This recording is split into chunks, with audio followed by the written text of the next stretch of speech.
Welcome to AV tutorial. ఇక మనకి ఈరోజు వచ్చేప్పటికి ఆంధ్రప్రదేశ్ రాష్ట్రానికి సంబంధించి కాంట్రాక్ట్ అండ్ అవుట్సోర్స్ ఉద్యోగులకు సంబంధించి ఇంకో డిస్టిక్ నుంచి అయితే నోటిఫికేషన్ అయితే రిలీజ్ అవ్వడం జరిగింది. సో ఇక్కడ వచ్చేటికి ప్రధానంగా మనం వివిధ రకాల పోస్టులకు సంబంధించి నోటిఫికేషన్ రిలీజ్ అవ్వడం జరిగింది అనమాట.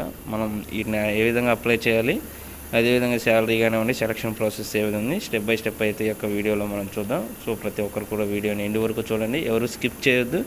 ముందుగా మన ఛానల్ని ఎవరైనా ఇంకా సబ్స్క్రైబ్ చేసుకున్నట్లయితే సబ్స్క్రైబ్ చేసుకోండి.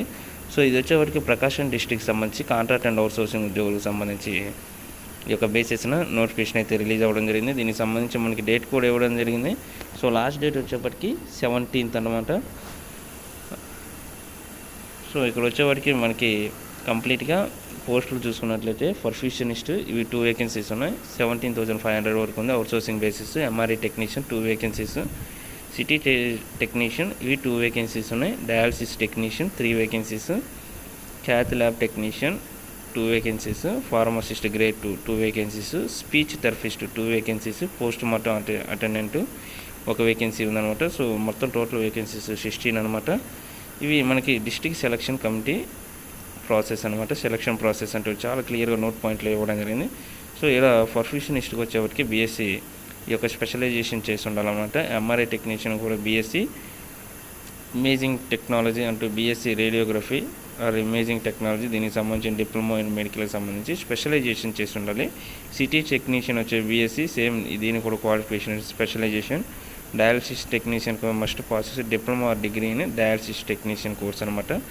అదేవిధంగా క్యాత్ ల్యాబ్ టెక్నీషియన్ దీనికి సంబంధించి BSc cardiac care technology, cardiovascular technology, వీటికి సంబంధించి ఈ యొక్క ఈసీజీకి సంబంధించిన స్పెషలైజేషన్ చేసి ఉండాలి. ఫార్మసిస్ట్ గ్రేడ్ 2 సంబంధించి అయితే మనకి ఇది వచ్చేప్పటికి intermediate 2 years diploma pharmacy course అనమాట. Must have registered Andhra Pradesh paramedical కౌన్సిల్లో మనం రిజిస్టర్ అయ్యి ఉండాలన్నమాట.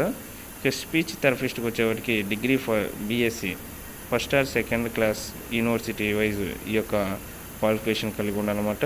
డిప్లొమా ఇన్ స్పీచ్ థెరపీ ఈ యొక్క సర్టిఫికేట్ ఉన్న వాళ్ళు కూడా దీనికి ఎలిజిబుల్ అనమాట. పోస్ట్ మార్టం అటెండెంట్కి అయితే మనకి 10th class క్వాలిఫికేషన్ మీద ఇవ్వడం జరుగుతుంది. సో మనకి ఈ యొక్క సెలక్షన్ ప్రాసెస్ వచ్చేవాటికి మనకు వచ్చినటువంటి ఈ యొక్క ఏదైతే ఉందో ఫైనల్గా ఇది 75% మార్క్స్ అయితే క్వాలిఫికేషన్లో తీయడం జరుగుతుంది స్కోర్ ఆధారంగా. అదేవిధంగా మనకి ప్రతి 6 monthsకి 5 marks లెక్క 15% మార్క్స్ అయితే మనకి యాడింగ్ ఉంటుందన్నమాట. ఇక కోవిడ్ టైంలో ఎవరైతే పనిచేస్తారో వాళ్ళకి. ఇంకా అదేవిధంగా 10 marks ఏజ్కి అయితే ప్రిఫరెన్స్ ఇవ్వడం జరుగుతుంది. 42 years వరకు కూడా మనం ఇలా ఏజ్ లిమిట్ అయితే ఇవ్వడం జరిగిందనమాట. సో అదేవిధంగా SC ST BC EWS 5 years, physical handicap పర్సన్స్కి 10 years వరకు కూడా ఈ యొక్క ఏజ్ రిలాక్సేషన్ ఉంది. ఎక్స్ సర్వీస్ మ్యాన్ కూడా ఉందన్నమాట. ఇక అదేవిధంగా మనకి ఈ యొక్క రిజర్వేషన్ చూసుకున్నట్టే ప్రతి పోస్టు కూడా ఓసీ జనరల్లోనే ఇవ్వడం జరిగింది. మనకి ఈ యొక్క 16 పోస్టులు కూడా మనకి చాలా క్లియర్గా ఇలా మెన్షన్ ఇవ్వడం జరిగిందనమాట. 500 rupees అప్లికేషన్ అనమాట ప్యూర్లీ. సో ఈ మెరిట్ బేసిస్ కాబట్టి మనం డీడీ తీయాలన్నమాట. ఈ యొక్క డీడీ వచ్చేవాటికి ఓసీ బీసీ వాళ్ళకి 500, SC ST PhD ex service మ్యాన్కి 300 అనమాట. So hospital development society GGH Ongole మీద మనం ఈ యొక్క డీడీ అయితే తీసి పంపించాలన్నమాట. మన యొక్క క్వాలిఫికేషన్ సర్టిఫికేట్స్ ఏవైతే ఉంటాయో ఇవన్నీ కూడా అటాచ్ చేసేసి ఎన్వలప్ కవర్ బై హ్యాండ్ ద్వారానే వచ్చు, లేకుంటే పోస్ట్ ద్వారా అయినా పంపించవచ్చు అనమాట. డౌన్లోడ్ చేసుకోవాలి మనం. 20వ తేదీ జూలై లోపు వీటిని మనం ఈ యొక్క superintendent room 2214 government general hospital Ongole అంటూ ఇక్కడ పంపించాలన్నమాట మనం. సో మనకు కావాల్సిన ఈ యొక్క సర్టిఫికేట్ 10th నుంచి ఇంటర్మీడియట్ డిగ్రీ, అదేవిధంగా స్పెషలైజేషన్ కోవిడ్ సర్టిఫికేట్ కానివ్వండి, ఇంకా ఏమైనా స్పెషలైజేషన్ సర్టిఫికేట్స్ ఉంటే ప్రతిదీ కూడా మనం అటాచ్ చేసి పంపించాలన్నమాట. డిమాండ్ డ్రాఫ్ట్ కూడా దీనికి అటాచ్ చేసి హాస్పిటల్ డెవలప్మెంట్ సొసైటీ మీద ఈ యొక్క డీడీ తీసి మనం పంపించాలన్నమాట.